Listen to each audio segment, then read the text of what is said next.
The auction house was packed with strangers bidding on pieces of my family's legacy. I stood at the back of the room, my hands trembling, watching as my grandfather's horses, animals he'd raised for over 40 years, were sold to the highest bidders like they were nothing more than commodities. I'm Margaret, 48 years old, and I'd driven 6 hours from the city to witness this moment, though I wasn't entirely sure why I'd put myself through this pain. My grandfather had passed away 3 months ago, leaving behind a sprawling ranch that my uncle had immediately decided to liquidate. The horses were the first to go. I watched as a beautiful Palomino mare was led into the ring, and I recognized her immediately. Sunrise, the horse my grandfather had ridden every morning for the last 15 years. She was gentle, intelligent, and irreplaceable. The bidding started at $500. I felt my heart break with each increment. When the gavel came down at $2,000, I realized I couldn't let this happen to all of them. I couldn't save them all, but maybe I could save one. A chestnut stallion was led into the ring next. He was magnificent, muscular, with a deep reddish-brown coat and intelligent eyes that seemed to look directly at me. Something about him felt familiar, though I'd never seen him before. The auctioneer announced his name, Thunder, a 12-year-old quarter horse with an impressive bloodline. The bidding started at $800. I raised my hand, my voice shaking as I called out my bid. Others competed, but I was determined. I'd spent my entire adult life in the city, building a career, accumulating things that didn't matter. This horse, this connection to my grandfather, mattered. When the gavel came down at $3,000, I felt tears streaming down my face. I'd just spent $3,000 on a horse I'd never met, but something deep inside me knew it was the right decision. As they led Thunder toward me, I noticed something I hadn't seen before, an old leather saddle draped across his back, weathered and worn, with intricate tooling that suggested it had been handcrafted decades ago. I loaded Thunder into the horse trailer I'd rented, and the drive back to the small property I'd inherited from my grandmother felt surreal. I'd bought a horse. Me, a woman who'd spent the last 25 years in corporate offices, who'd never owned anything more demanding than a houseplant. But as I drove, I couldn't stop thinking about that saddle. When I arrived at the property, I carefully removed the saddle from Thunder's back. It was heavier than I expected, and as I examined it more closely, I noticed something unusual. There was a small leather pouch sewn into the underside of the saddle, hidden from casual view. My hands trembled as I opened it. Inside was a collection of old photographs and a leather journal, its pages yellowed with age. The photographs showed my grandfather as a young man, probably in his 20s, standing beside a woman I didn't recognize. They were smiling, clearly in love, with their arms around each other. In some photos, they were on horseback together. I opened the journal and began to read. The handwriting was my grandfather's, but younger, more energetic. The entries were dated from over 50 years ago, and they told a story I'd never known existed. A story about a woman named Eleanor, about a love that had been forbidden, about choices that had shaped the rest of his life. My hands shook as I read. My grandmother, the woman I'd known my entire life, was not my grandfather's first love. Eleanor was. And according to the journal, Eleanor had been pregnant with my grandfather's child when circumstances had forced them apart. I sat down heavily on a hay bale, the journal still in my hands. My entire understanding of my family's history had just shifted. My grandfather had lived with this secret for over 50 years, and somehow, he'd hidden it in the saddle of this horse, Thunder, waiting for someone to find it.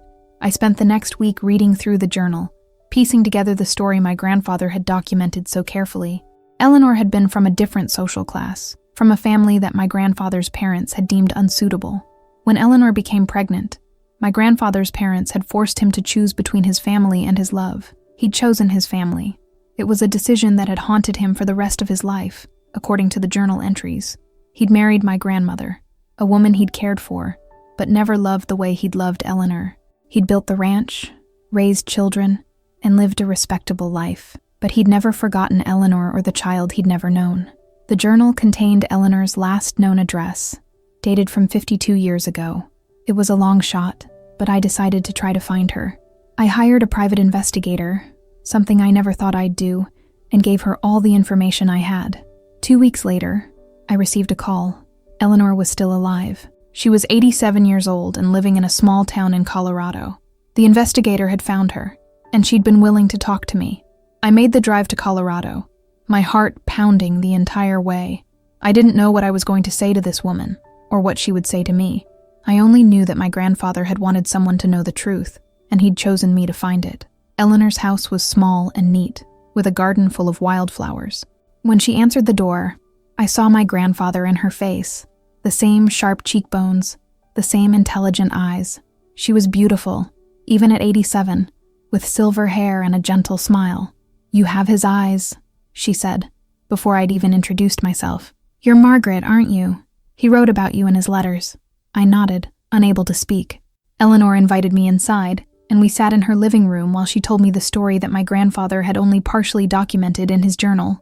Eleanor told me about meeting my grandfather at a county fair when they were both 19 years old.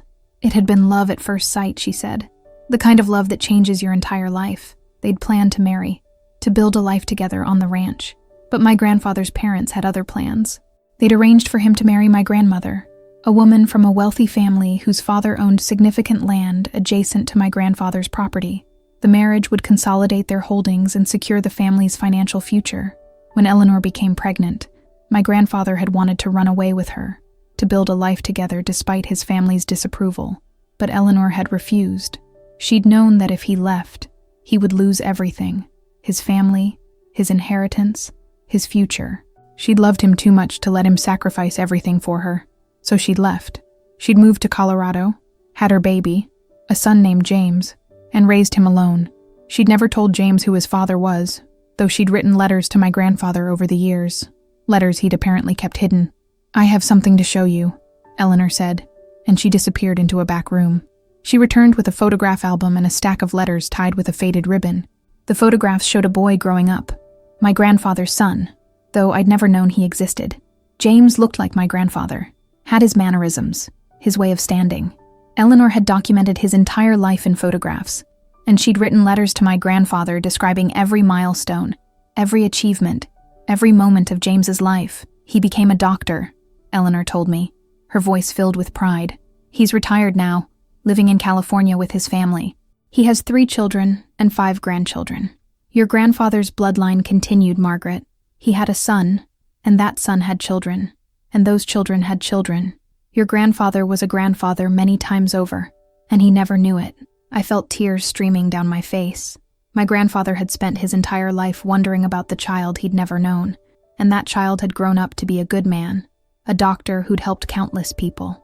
The secret my grandfather had carried for so long had been a burden, but it had also been a gift, proof that his love with Eleanor had created something beautiful.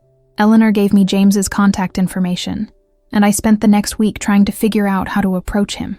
How do you tell someone that their father, the man they'd never known, had just passed away? How do you explain that you're their half-sister, a connection that had been hidden for over 50 years? I decided to be honest. I called James and explained everything: the auction, the horse, the saddle, the journal, my meeting with Eleanor. There was a long silence on the other end of the line. "I always wondered," James finally said, his voice thick with emotion. "My mother never told me who my father was, but I always knew there was a story. I always felt like there was a piece of me missing. His name was Robert," I said. "Robert Harrison, and he loved your mother very much. He thought about you every day of his life. We talked for hours. James told me about his life, his career, his family. I told him about our grandfather, the man he'd never met but who'd shaped his existence in ways he'd never known." By the end of the conversation, we'd decided to meet in person. James flew to my grandmother's property, and we met in the barn where Thunder was stabled. I'd told James about the horse, about how our grandfather had somehow arranged for the truth to be hidden in the saddle, waiting for someone to find it. When James saw Thunder, he stood very still. "He's beautiful," he said quietly. "Our father must have loved this horse very much to trust it with his secret." We spent the day together, going through the journal, looking at the photographs Eleanor had given me, talking about the man who'd been our grandfather. James told me about his own children, about how he'd always felt a connection to ranching and horses, even though he'd become a doctor. It was in his blood, he said. It was our grandfather's legacy, passed down through generations. As James and I continued to explore the journal and Eleanor's letters, we discovered something else that our grandfather had hidden. There were detailed instructions for the distribution of his estate, written in the journal but never formally documented in his will. Our grandfather had wanted his ranch to be preserved, not sold off to the highest bidder. He'd wanted it to become a sanctuary for horses, a place where animals could live out their lives in peace and dignity. He'd written about his regrets, not just about Eleanor, but about the way he'd treated some of the animals on the ranch over the years, about how he'd come to understand that all living creatures deserved compassion and respect. The journal contained sketches of what he'd envisioned: a horse sanctuary with proper facilities, educational programs, and a commitment to animal welfare. He'd even calculated the costs and identified potential funding sources. It was clear that he'd spent considerable time planning this vision, but he'd never shared it with anyone. He wanted to make amends, James said, reading over my shoulder. Not just for Eleanor, but for everything. He wanted to leave something behind that would help others. I realized then why my grandfather had hidden the truth in Thunder's saddle. He'd known that his official will would be executed by my uncle, who would sell everything for profit. But he'd also known that if someone who cared about the truth, someone who would take the time to really understand his legacy, found this horse, they would also find his true wishes. He'd been counting on me. He'd somehow known that I would be the one to buy Thunder, to find the saddle, to discover the truth, and now I had a choice to make. I could ignore his wishes and let my uncle continue with his plans to sell the ranch, or I could fight for what my grandfather had really wanted. I consulted with a lawyer about my options. The situation was complicated. My grandfather's official will left the ranch to my uncle, who had the legal right to do whatever he wanted with it. But the journal entries, while heartfelt, weren't legally binding. However, my lawyer suggested something interesting. My grandfather had left me his personal property, which included the journal and the letters, and the journal contained detailed documentation of his wishes and his reasoning. While it might not be legally binding, it could be used to challenge the will if I could prove that my grandfather had been of sound mind when he wrote it. More importantly, my lawyer suggested that I could work with James to establish a foundation in our grandfather's name. We could use the foundation to purchase the ranch from my uncle, preserving it as a horse sanctuary. It would require significant funding, but James was willing to contribute, and Eleanor had left her estate to James, which included a substantial sum of money. I made the decision to fight for my grandfather's legacy. I contacted my uncle and explained what I'd found. He was skeptical at first, dismissive even. But when I showed him the journal and explained the legal implications, he began to reconsider. In the end, we reached a compromise. My uncle would sell the ranch to the foundation at a fair market price, and the foundation would be established in our grandfather's name. The ranch would become a sanctuary for horses, with educational programs and a commitment to animal welfare. It wasn't exactly what my grandfather had envisioned, but it was close. The process took months. There were legal documents to file, funding to secure, and plans to develop. But slowly, the vision began to take shape. James and I worked together, along with Eleanor, who provided guidance based on her knowledge of our grandfather's character and values. The first year of the sanctuary was challenging but rewarding. We rescued horses from auctions and neglectful situations, providing them with proper care, nutrition, and medical attention. Thunder became the sanctuary's unofficial mascot, a symbol of the journey that had led to its creation. I'd left my corporate job to run the sanctuary full-time. It was a decision that surprised everyone who knew me, but it felt right. I was finally doing something that mattered, something that honored my grandfather's memory and his wishes. James visited regularly, bringing his family to help with the work. His children, my cousins, though I'd never known them, became involved in the sanctuary's programs. They helped care for the horses, participated in educational activities, and learned about their family's history. Eleanor came to visit as well, and seeing her interact with the horses, with James, with me, was one of the most beautiful things I'd ever witnessed. She was finally part of the family she'd been separated from for so long. She spent hours telling stories about my grandfather, about the man he'd been before circumstances had forced him to make impossible choices. One afternoon, as Eleanor and I were sitting in the barn watching the horses graze, she took my hand. "Your grandfather would be so proud," she said. "Not just of what you've created here, but of who you've become. He always believed that you had the strength to do something extraordinary." "How did he know?" I asked. "He barely knew me. I was just his granddaughter, someone he saw at family gatherings. He knew because he saw himself in you," Eleanor said. "He saw someone who was searching for something real, something meaningful. He saw someone who was willing to question the life she'd been living and make changes. He saw someone capable of great love and great sacrifice." As the sanctuary grew, I continued to read through my grandfather's journal and Eleanor's letters. I discovered that my grandfather had written letters to James over the years, letters he'd never sent. They were stored in a separate envelope in the saddle, along with a note explaining why he'd never delivered them. "I don't have the right to intrude on his life," my grandfather had written. "He has a mother who loves him, a family who cares for him. I am a ghost from his past, a man who made a choice that separated us before he was even born. To contact him now would be selfish, would be to burden him with knowledge that might cause him pain. But I want him to know someday that he was loved, that he was wanted, that his existence brought joy to someone, even if that someone could never be part of his life." I gave these letters to James, and he read them with tears streaming down his face. He told me that reading his father's words written over decades, documenting his thoughts and feelings, had given him a sense of closure he'd never expected to find. "I spent my whole life wondering about him," James said. "And now I know that he spent his whole life thinking about me. That's a gift, Margaret. That's something I'll treasure forever." We decided to create a memorial in the sanctuary, a small building dedicated to our grandfather's memory, where we would display the journal, the letters, and the photographs. It would be a place where visitors could learn about the power of love, the consequences of choices, and the importance of honoring those who came before us. Word about the sanctuary spread, and soon we were receiving visitors from across the country. People came to learn about horse care, to volunteer, to find healing through interaction with the animals. The sanctuary became more than just a place to care for horses. It became a place of transformation. I started a program specifically designed for people who'd experienced loss or trauma. Working with horses, I discovered, had a profound healing effect. The animals seemed to sense when someone was hurting, and they responded with a gentleness and acceptance that was deeply therapeutic.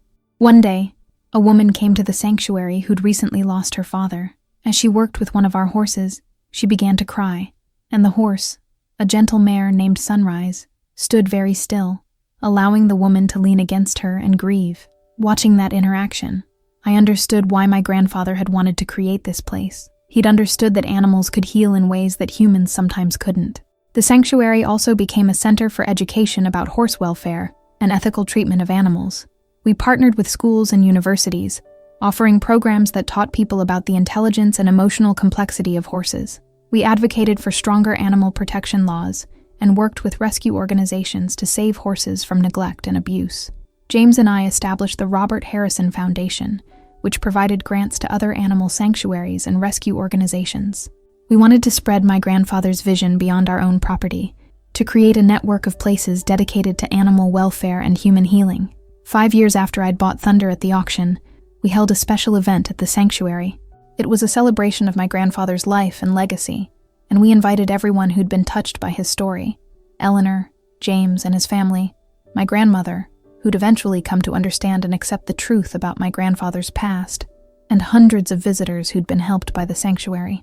Eleanor, now 92 years old, was the guest of honor. She walked through the sanctuary with James on one side and me on the other, and we showed her everything we'd created in my grandfather's name. When we reached Thunder's stall, Eleanor placed her hand on the horse's neck and closed her eyes. "He was always so gentle," she said softly. "Even when he was struggling with his choices, he was always kind. This place, it's exactly what he would have wanted." That evening, we gathered in the memorial building, and I read passages from my grandfather's journal aloud. I told the story of how a secret hidden in a saddle had changed my life, had connected me to family I'd never known, and had led me to discover my true purpose. "My grandfather made a choice that haunted him for the rest of his life," I said. "But he also made a choice to leave a legacy, not just for his family, but for all the creatures who would benefit from this sanctuary. He chose to transform his regret into something beautiful, something that would help others heal." 10 years after finding the saddle, I stood in the barn at sunset, watching Thunder graze in the pasture. The horse was old now, in his early 20s, but he was healthy and content. He'd become a symbol of the journey that had changed my life, and I'd decided that when his time came, I would bury him on the sanctuary grounds with a memorial that told his story. The sanctuary had grown beyond my wildest expectations. We now cared for over 200 horses, employed a staff of 30 people, and had helped thousands of visitors find healing and connection. The Robert Harrison Foundation had distributed millions of dollars to animal welfare organizations around the world, but more importantly, The sanctuary had brought my family together. James and I were close now, more than just half-siblings. We were partners in a mission that honored our grandfather's memory. Eleanor had passed away peacefully, surrounded by family, knowing that the love she'd shared with my grandfather had created something lasting and beautiful. My grandmother had eventually come to terms with the truth about my grandfather's past. She'd realized that his love for Eleanor hadn't diminished his care for her, that people were capable of loving multiple people in different ways. In her final years, she'd become one of the sanctuary's most dedicated volunteers. I often thought about the choice my grandfather had made all those years ago, the choice to stay with his family instead of running away with Eleanor. It had been a painful choice, one that had haunted him for decades. But it had also led to the creation of something beautiful, something that was helping countless people and animals find healing and peace. As I watched thunder graze in the golden light of sunset, I understood that my grandfather's greatest legacy wasn't the ranch or the horses or even the sanctuary. It was the lesson he'd taught me through his life and his choices, that love takes many forms, that sacrifice can lead to unexpected beauty, and that it's never too late to transform regret into purpose. The saddle that had held his secret was now displayed in the memorial building, a testament to the power of truth and the importance of honoring those who came before us. And every time someone visited the sanctuary, every time a horse was healed, every time a person found peace through their interaction with an animal, my grandfather's legacy lived on.